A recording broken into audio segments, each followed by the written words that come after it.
The event that you're about to see is the Hanlon Creek Land Defenders speaking tour, Halt the Sprawl. So in southern Guelph, there's about a 700-acre piece of land that contains old-growth forests, provincially significant wetlands, endangered species, and is just like a generally beautiful, one of the few remaining wild spaces in southern Ontario. The city of Guelph owns it and has been planning to put a business park on top of most of it. This has been imposed by citizens in a variety of ways for many different years, and that culminated this past summer in an occupation of the land by a handful of people who took over the site and prevented construction and stopped it until at least the spring, to prevent it for the season. We're here today to talk a little bit about that history of resistance. Then we're going to talk also about the colonial history of this land in this area. And we're also then going to get more into detail about the occupation itself, and then throw it open to discussion and questions. So, yeah. Yeah, sure. So as Peter was going into a little bit, the occupation was not kind of this spontaneous happening, right? We didn't all just wake up one morning and say, let's all go pitch tents on that piece of land so they can't start construction, right? Opposition to the development had gone on for pretty much since the city had slated that piece of land for the business park. And opposition was coming from pretty much every demographic that is nameable in Guelph and the surrounding areas. There was students against it, parents against it, workers against it. There was a lot of neighborhood groups opposing it in various ways. During the summer and spring preceding the occupation, a lot of us were going out canvassing every day, sorry. Just going around different neighborhoods, giving them information, and letting people know what was going on pretty much in their backyard. And it was pretty shocking just how many people weren't even aware of the business park at all, let alone the negative repercussions it was going to have on our community and on surrounding communities.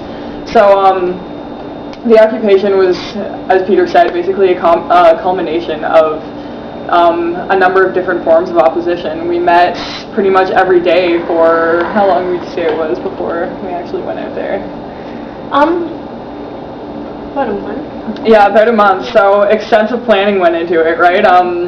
Keeping something like that running takes a lot of work and a lot of cooperation. So we had to make sure that we were going to do it as the best that we could, and I think we did a pretty good job doing that.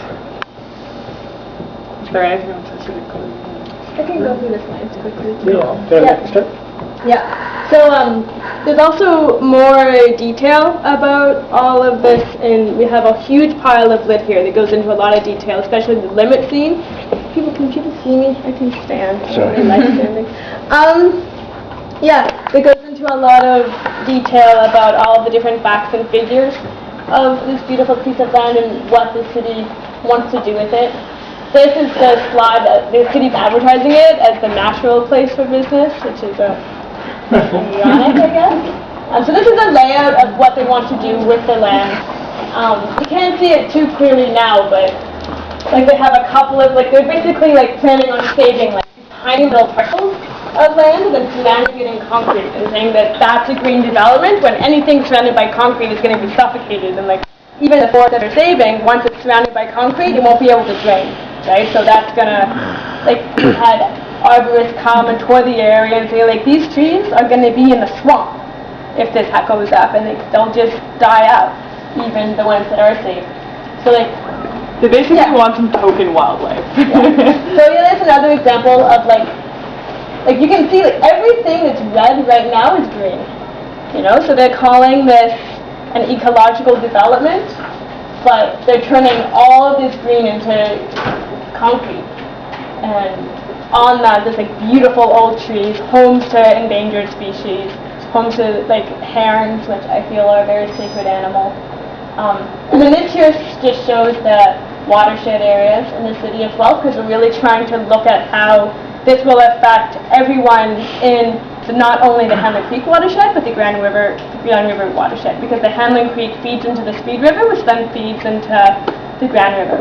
And so anything that is further harming that water supply will affect all of us, right? So we're really framing it in that.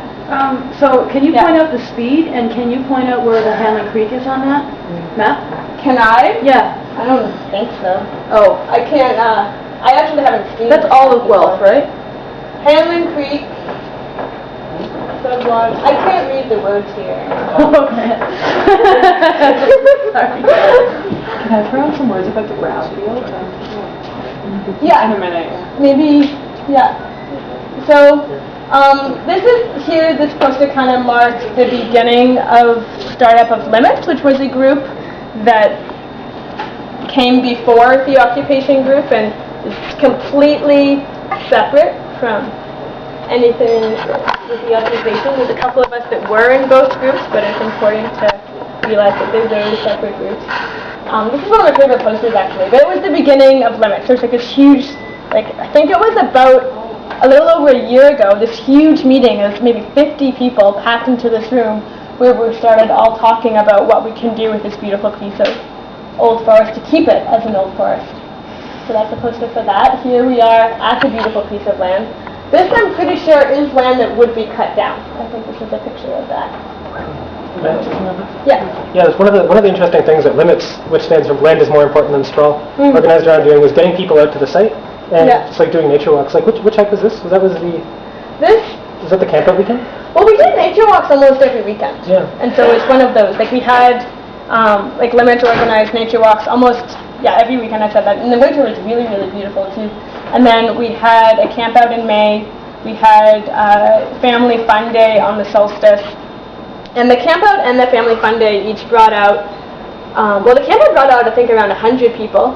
Probably about 50 of those people actually camped out overnight on the land. And the Family Fun Day brought out about 70 people to celebrate the solstice. And so this is us building the toilet on the camp out. We built a beautiful compostable toilet which came much in handy a few months later for the occupation.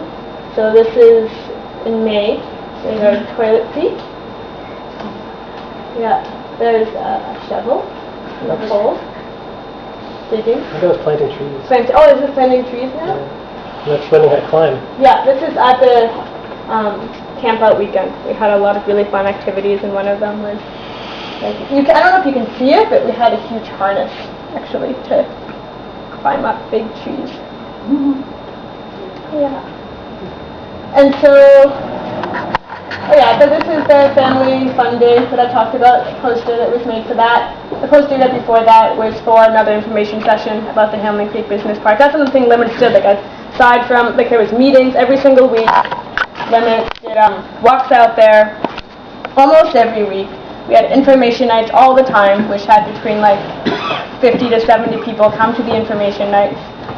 There was a huge, Limits didn't organize it, but it participated in this huge debate that happened in January last year with the city went to. Do either of you remember when that was? In January of last year.